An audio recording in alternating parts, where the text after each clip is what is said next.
Welcome to Cup Chat with Texas A&M AgriLife Extension Service. Today, join our Birding with Extension team members and guest Holly Grant as they discuss Cornell's NestWatch.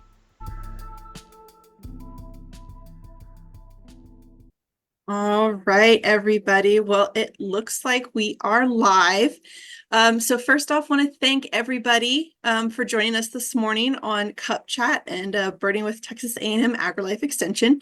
So this morning we have Holly Grant with us, and she works for the Cornell Lab of Ornithology. She's a project assistant for NestWatch. So NestWatch is this absolutely super cool program that I had no idea existed, but once I did, I was like, what have I been doing with my life? I feel like it's one of those things that it has so much information. It's crazy. So I'm not going to dive too much into it because this is why we have Holly on. You all don't want to hear me talk about it. So Holly, what is NestWatch? In the most basic of terms, what is it for people that haven't heard of it before? Yeah, hi.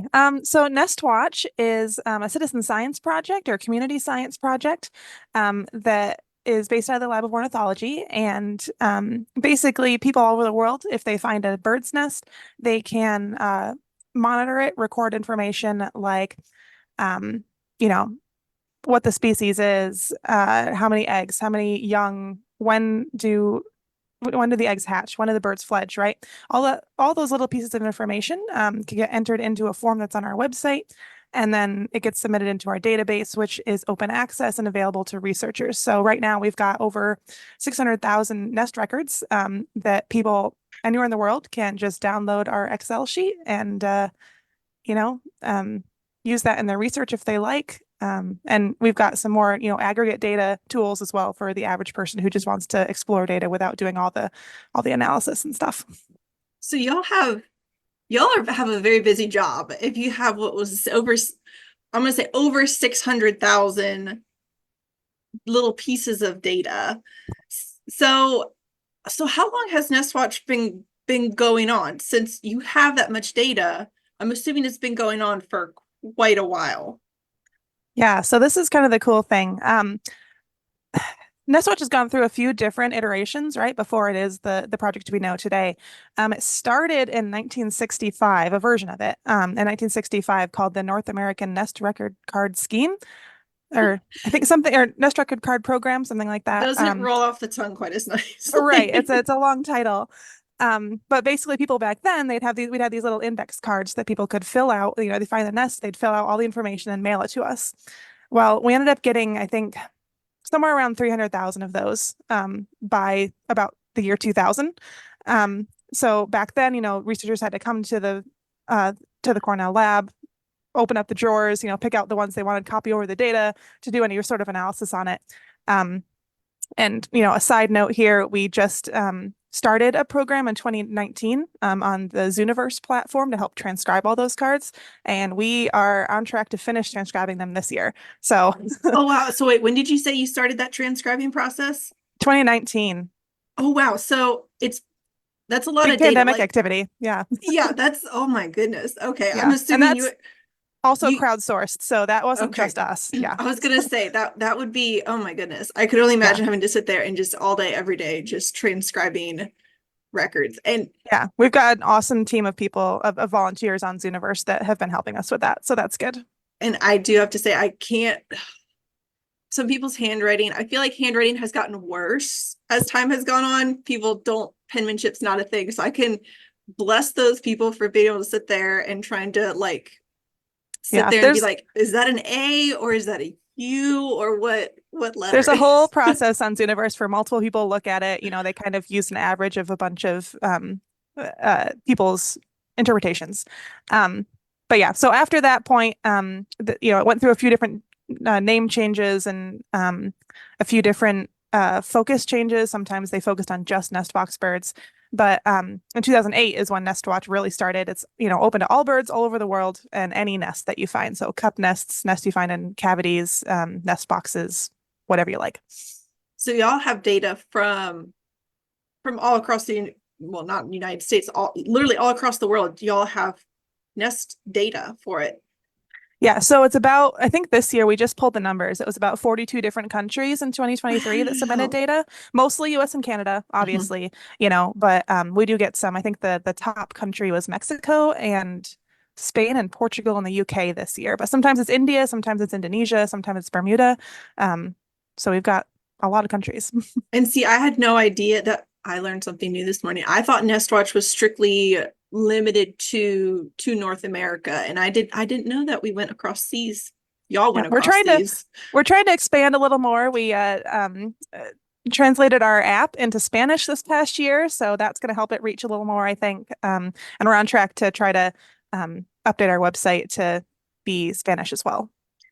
So if somebody finds a nest, they decide they want to submit their data to y'all, how do they go about doing that? Yeah, so we have a mobile app and a website entry form, so it's open to whatever's easiest for you. But basically, you go onto our website. There's a little Your Data tab. You can create a free account with us, or just use another a Cornell Lab account if you do eBird or some other project that we have. The sign-in's the same across all of our projects.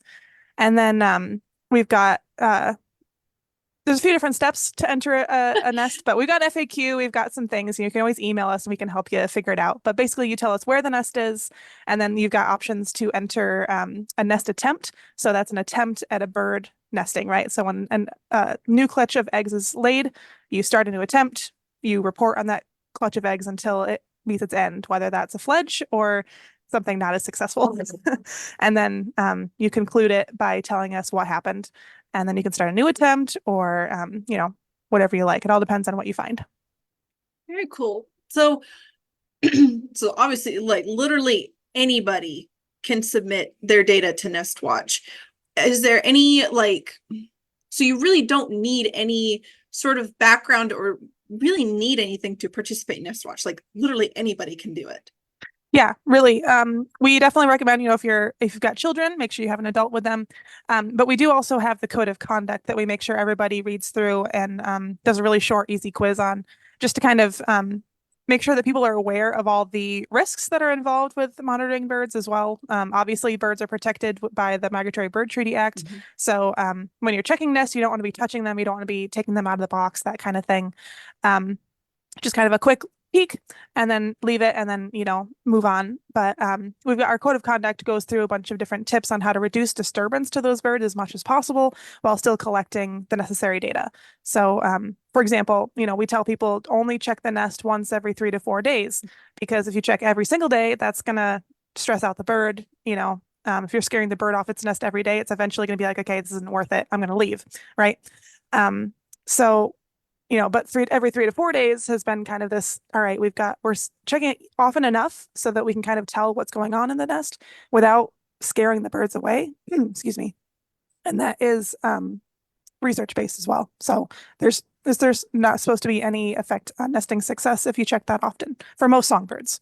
Yes, and so all that information is, they can find that on y'all's website, or whenever they go to sign up to participate in NestWatch. You said they kind of go through like a little training, and it'll walk people through that, because we don't have forever, and I'm sure people are, we're going to cover a lot of info, so they can go to your website, they'll be able to get all that information and take it at a much slower pace than we are this morning. Absolutely. Yeah. When you log into NestWatch for the first time and you go to the Your Data page, there'll be a little red box at the top that says, hey, check out our code of conduct before you begin. So it does make it pretty obvious what you have to do. So you kind of touched on it a little bit. So for somebody that is participating in NestWatch, because obviously part of data collection is y'all want everybody to collect their data in the same way. So that way you can compare, somebody in Maine's, data to somebody that's in, say, here in Texas's data. So what is just, briefly, like I said, we've kind of already touched on it a little bit. What is the protocol when somebody goes to check a nest? Yeah. So, like I said, we generally recommend people check every 3 to 4 days, but a lot of people can only check once a week, and that's perfectly fine. You're right, checking the same Following the same protocol is important so that we can compare that data, but the protocol is pretty flexible in terms of like I said, how often you check. But basically, you're going to be trying to collect as much data as possible when you're at the nest. But I'll say too that partial data is also acceptable because sometimes you find a nest and it's already at the nestling stage. So you're not going to know how many eggs were there to start with.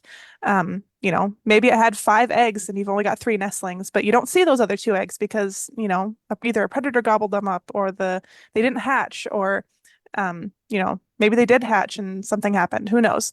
But yeah, so it's fairly flexible compared to some of the other protocols out there where you have to count the birds a very specific way, right? Like this is just, enter as much data as you can. Some of the fields aren't going to be applicable to every species, For example, I think one of our fields is like, what's the status of the nest? Is it, incomplete? Is it flattened? Have the birds left? Is it a brand new complete nest? For birds that don't make nests, that's not gonna be applicable, right? Like beach nesting birds, that kind of thing. Yes. So do y'all have like a little data sheet that people can download, or is it just simply like they can do it on their phone, they can do it on a little blank piece of paper? Because I know some people like myself, I enjoy my data sheets. I enjoy having my data sheet. And then it's for me, I like to feel just for the security of you never know when technology is going to crash. But I also just like to, sometimes it's fun to go back and look at stuff and you're like, just see different things, make different observations. But anyway, do y'all have a data sheet that people could download if they want to go a data sheet route? Yes. To make sure they collect everything also. Yep. We've got the NestCheck data sheet in English and Spanish. And our mobile app, like I said, is now in Spanish as well. And the mobile app is kind of like a digital version of that spreadsheet. So you can bring it along to you when you're walking around. If you've got like a bluebird nest trail, for example, you can walk around to each nest box and just enter your data as you go, which is really handy because then you don't have to worry about transferring that data sheet online later. We're not able to take any paper data. So that can be helpful, but and it does work off the grid as well. So a lot of people who have their bluebird trails like with areas that don't have any service, you can still enter your data and then just sync it once you get back to your home. But yeah, I totally understand about wanting to kind of keep a little record for yourself too. Our app has not lost any data that I'm aware of. Some people might have connection issues here and there at home, but that's why we always ask if you do collect data with the app, just get home, make sure it's synced as soon as you're done, and then double check on the internet, go onto the website and check your account and make sure it's synced correctly as well. Because the sooner you double check that, the better. So if you don't want to get through the whole season. Yeah. So if people do use the app, download it on their computer, can they go back and look at everything that they have entered and they can sort of go back and it's their electronic log of it? Or does it just kind of, I hate to say, go into it's not exactly the void, but just kind of get sent off and they're not able to look at it in the future? Yeah, so that's a great question and something that I meant to mention. So wonderful. The app will show you the most recent nest attempt for all of your locations that you've entered. But if you sign on your website, you should have all that data there. All of your data lives in your account. So just, if you delete the data from your account, it's going to delete it from the database too. So, okay. So don't delete important note anything. But you can even on our Your Data page below, you're able to see a map of all of your nest sites. And if you scroll down, there is a section where you can download a spreadsheet of all the data that you've ever entered as well. So there's always going to be options for you to view that. Awesome. So, okay. So we've talked about, some very the basics of, checking the nest. Like I said, Holly's already said, you can go to their website. It'll give you all the do's and don'ts of, checking nest boxes. You already said, Holly, that checking these nest boxes, that is there a chance these birds could abandon their nest if you check every 3 to 4 days? Absolutely. It's a risk that you take. However, it's scientifically proven that it's very low risk. So some birds are this is a pun. Some birds are a little flightier than others when it comes to their parenting style, but it is very safe to go check nest boxes. If you do it correctly, follow Cornell's protocol. So I guess this is my last final question about that. And then we're going to move on to the other resources that NestWatch has, because there's so many. There's so many resources. But are there certain species that NestWatch is interested, like they want all the data, but are there certain bird species that they're really trying to focus on over others? Yeah, so like I said, in the past we've focused on certain groups, but nowadays we're just happy to have any data. So, there's common species, and a lot of people are like, well, you get so many Eastern bluebird records, right? Like, do you really need mine? And honestly, every little bit of data helps, right? The more Mhm. data we have, the better we can make our assumptions about bird behavior and bird all of that. Nesting success, just adding more data is always going to make our the data quality more robust. So yeah, so anything y'all find, they want your data. They want your data. And especially if you find like, you know, the average nest is pretty normal, right? It's I don't want to say boring because birds aren't boring, right? But a nest that's just doing what it's supposed to do and there's nothing exciting happening, that's amazing. But if you find one that has exciting stuff, like we definitely want to know about it too. And we've got options for you to take pictures and upload those pictures. So we always want to be seeing pictures, and if somebody wants to share an experience that they've had that's just like out of the ordinary, we love hearing about that because Oh, we'll definitely so be share it on our social media, that kind of thing. okay, I was gonna say so they can upload pictures as well. Yes. Okay, Yep. We've got some good. great pictures of like albino bluebirds out there and birds that have like last year I think we had someone report a nest of that was house wren and tree swallow. Both of their eggs are in the same In the nest. Yeah, and I don't remember which bird ended up incubating them, but more than like both species hatched and fledged. So I that see was now really cool. I would never have expected, like obviously like you get brood parasites that do that, but I never would have expected like I would never have expected that. That's one of Same, those where you same. kind of wonder like what happened here? Like Yeah. which parent like started the nest and then which parent, I hate to say ditched it, but got pushed off. Like you just A kind lot of of wonder, competition for sure. yeah, you're like, what happened here? What happened? But okay, so like I said, NestWatch, their website has like more information than you could ever possibly want to, I mean, I hate to say to know, but there's so much to know about nests. So, Holly, do you want to like kind of like walk us through some like highlights of the NestWatch website to give people a little bit of like, a little bit of a taste of what they can expect when they go to y'all's website? Yeah, yeah. I'll share a couple of our resources here. Let me share my screen. Um, okay, I believe this should work. Is that looking okay on your side? I was gonna say, yep, we're good. Okay, beautiful. All right, so this is the NestWatch website.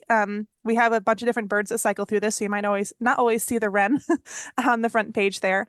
But I'm going to, there's a bunch of featured content here on the right-hand side. I'm gonna go under this Learn tab, which you can see there is just a ton of information. Yes. I want to point out on the left hand here, we've got our code of conduct, which is easy to access. We talked about that a little earlier. We've got a whole big manual, which is like a 20-page document that's really got most of the important information. You don't have to read the whole thing before you start, but if you've got questions, it can be a really good resource. Excuse me. Little frog in my throat this morning. We've got the nest monitoring protocol. We've got our data sheets in English and Spanish. Spanish. Yep, tips how to find nests, tips on identifying nests and eggs, which is actually pretty difficult. I was gonna say, We get a yeah, lot of questions. There's maybe a set of, oh, I want to say like 20 species that are, pretty obvious. When you see a nest, you're like, okay, that's this species. But there's a lot of other birds, like sparrows, for example, that they Mhm. all build very similar nests. Like there's a lot of variation within the species, but also between species, they're all they're similar, right? So you could see a nest and be like, that looks like a different species than this nest, but it's both a song sparrow or Well, something, right? and it's one of those where unless you see the parent, which the point of checking the nest is that you really don't see the parents. They're Right. off. They're already off doing their thing in the morning. You're probably never gonna know. So you'd literally have to sit and actually either, if it's in a nest box, like right behind your house, it's really easy. You sit on your back porch, for binoculars, you watch. But yeah, if you're just on a hike somewhere, unless you're going to sit and watch the parents come and go, it's really hard because all, like you said, all the eggs are kind of like the same. I mean, they're all egg shaped, first off. They're all Mhm. like white, and they're generally like brown little speckles. Yeah, Or they're they're really, just really all, similar. yes, I think one of the ones I learned, I think this one's completely distinct, would be the American robin. They're just that like light blue color. I don't think there's any, I am not an egg expert by any stretch of the imagination, but I think they're the only ones with a really light blue eggshell. Yeah, so Is that there, if you find a cup nest that has blue eggs like that, it's either going to be a robin or a catbird, because gray catbirds also okay? kind of have like a darker, like a little bit of a darker version of that. Okay. Um, but blue eggs, sparrows have them with speckles. House finches have them, but they have little tiny speckles that you might not always see on first glance too. So Okay. if you see a nest with blue eggs, it's not Okay, always a so robin. I was gonna say, and The good guess though. that's just what I grew up with. That's what we had around our house all the time was robins, and you'd see the eggshells on the ground after they hatch. So it's what I knew. But Yeah, okay. So yeah, more birds that have blue eggshells than I thought. no Anyway, I worries. digress. Go ahead, Holly. Yeah, no worries. I've got 3 different pages I'm going to show you on here, and then we can move on. Um, but I will add a few more things. So we've got bird nest information in the middle here. We've got, information on brown-headed cowbirds and other brood parasites. So if you're confused about that word, I definitely recommend checking out that webpage. The general information about how the nesting cycle happens, some tips on how to make your yard more bird friendly. On the right here, we've got some good articles about managing invasive species like house sparrows and European starlings here in North America. Um, Obviously, it's going to be a little different if you live in a different locale. Advice for predators, advice for competing organisms like bees and squirrels, that kind of thing. Mhm. A troubleshooting guide if you have a nest box and something happened, you're like, what could have happened? We've got this nice little like grid that helps you troubleshoot. Um, but back to the bird ID, the nest ID, I want to pull attention to this Common Nesting Birds Interactive. So if we go there, you can see that we kind of have this little tool that has a bunch of common species that you're likely to find a nest. Again, this is all very North America based. Like I said, we're trying to expand our reach, but right now our resources are very North America based. But anyway, here with the filters, you can say, okay, I'm thinking, I found a nest and my region is the east and my nest type. So it was actually a cup nest. You've got different options, but I'm going to pick cup nest. And then you can stick the habitat and be like, okay, so I found it in my backyard. So, if you live in a town or something, you can say, all right, I live in a town. If you live, in the middle of nowhere and you've got some woodlands, this is the habitat one. I would, kind of toggle between them because, sometimes it's hard to pinpoint It's exactly what you have in your backyard. yes, I would everyone's click town. definition of some of those things is just a little different. Yeah. Right, right. And then substrate, which will be, where did you find the nest? So was it in a cavity? Was it on a building? Is it on the ground? The one I'm thinking of was in a bush or a shrub. And that leaves us these 2 species. So it can kind of help you narrow down some Mhm. possibilities. It's not always going to be exactly what your nest is because, Right. maybe you found a weird nest and it's just not on this list of species. But if you click on a bird, you'll get this nice page where you've got nest pictures, egg pictures, kind of help you get an idea of what to be looking for. Some more tabs along here to identify the bird. And if you scroll down, you've got range maps. You've got kind of the breeding period when it's most likely to be breeding, the average clutch size, incubation and brooding periods, so you can know how long the nest is going to stick around. Maybe you found it in the egg stage, so you know it's going to be there for at least 2 more weeks, as long as no predators find it. Right. And additional hints and resources to learn more. So it's a really helpful tool for people who just want to identify some of the more common birds that are in your backyard. Then the other tool I want to bring forward is our Right Bird, Right House tool, which I think is one of our most This, popular ones. yes, this is one of those that when I stumbled across it, I was like, oh my gosh, it's like finding like the city of gold. Like it's just I had no idea that, I mean, I knew different birds required slightly different, houses, but I had no idea that they liked certain heights, that they liked certain like directions. Like, had no idea. Yeah. No idea. So this kind of works similar in terms of the filters, but you can also click this see all birds with nest plans and get the whole list of 60 species. But you can say, all right, I live in, oh, I'm going to say the Northeast because that's where I am. And primary habitat, let's say forest. Click see results, and then you've got 20 different species that fit those criteria. And that means that they're birds that are most likely to live in your area, and you can build some sort of nesting structure for them. So I'm going to start, I think, on, let's do the house wren. And on each page, you'll have this beautiful download button, which gets you a free NestBox plan. You will have to enter your email address for it, but once you do that the first time, you won't ever have to do it again. Yep. And I'll show an example of that in just a minute. You can see where that species is declining. This is based on, I believe, breeding bird survey data. But we are in the midst of updating our website, and we're going to have, I think, a little bit more nuanced maps for this in the future. So I'm looking forward to that. We've got habitat, range, again, that known nesting period that we saw on that other page. And then we've got these wonderful tips on how to place that nest box. So once you build it, it'll tell you how high to place it. The minimum spacing is how far apart. For example, a house wren in this case will nest from another house wren. That's going to be different for different species. So if you had, boxes closer than that, it just might be the different species nest in the box. Again, orientation. House wrens really don't care what way their nest box is facing. Kind of basics for measurements. And then we've got more helpful tips for what's going to make the box the best it can be to attract the house wrens. And I'm just going to hop over here and I'll just show you what that plan looks like, hopefully. Yeah, so it's going to look something like this. It'll work for more than one species in this case. A lot of species have similar sized cavity requirements. And then we just have this nice little cut list and a general picture of like what the box is going to look like. So definitely helpful information there. Let me just see if I can. Okay, I'm gonna back. There we go. Beautiful. The tabs are covered by my little Zoom window here. Oh.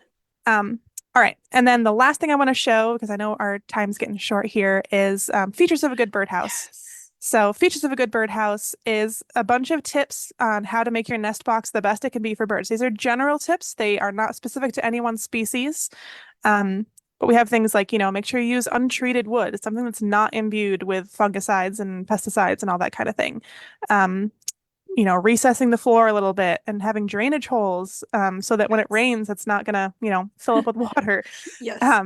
So lots of helpful tips on this page, predators, predator guards, entrance hole size, which can help exclude larger species from competing. Mm-hmm. So this is really, really helpful if you are not so much of a builder and maybe you want to go buy a nest box. So I would recommend looking at this page to kind of compare and contrast against some of the nest boxes that you might be looking at buying. And I'd never thought about using it as a guide to help you, like when you're going to buy a nest box, if you are not so not mechanically, I guess, mechanically inclined and power tools are not your comfort zone. Yeah, being able to use that to help you buy stuff that I had never thought about that. But that's why we have you on, because I would never have thought about that. Well, there's a lot of products out there that are billed as something for birds, but are not, right? So if you've ever seen a hummingbird house, I'm sorry to say it's never going to attract a hummingbird. They don't nest in cavities, so they're not going to nest in a nest box. But yeah, so that should be a helpful tool. Okay. So first off, thank you so much, Holly, for coming on. And I realize again that I don't think I said this at the beginning. We are still a while away from nesting season, but it's one of those where I'm sure some of y'all are already, I know after the winter storm, I'm sure, y'all probably got hit pretty decently with that winter storm that came through. Was it like 2 or 3 weeks ago at this point?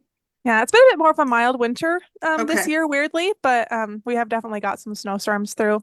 But I know a lot of people in Texas start, checking their nest boxes in February, so it's coming up. Yeah.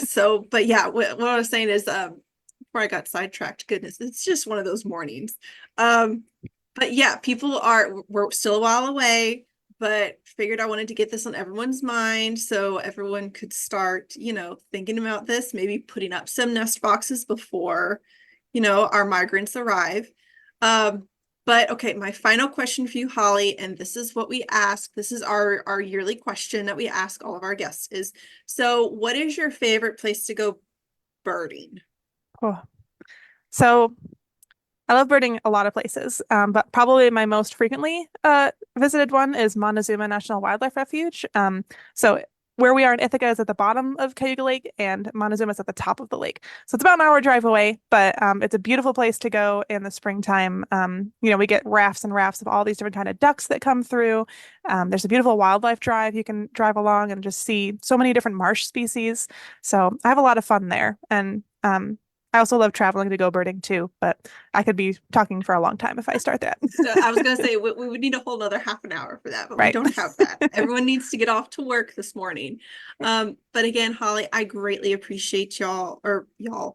I really appreciate you coming on this morning. One final announcement. Want to let y'all know that our photography track is full for our Birding the Border event. Our beginner track is filling up, and we have, I believe, 2 spots left on our Birds, Bats, and Owls benefit dinner. But other than that, I hope everyone has a great day, and yeah, go out there and build you a couple of nest boxes, or go buy them if that's more your speed. But I hope everyone has an absolutely great day, and we will see y'all next week. Bye, everyone. Thanks.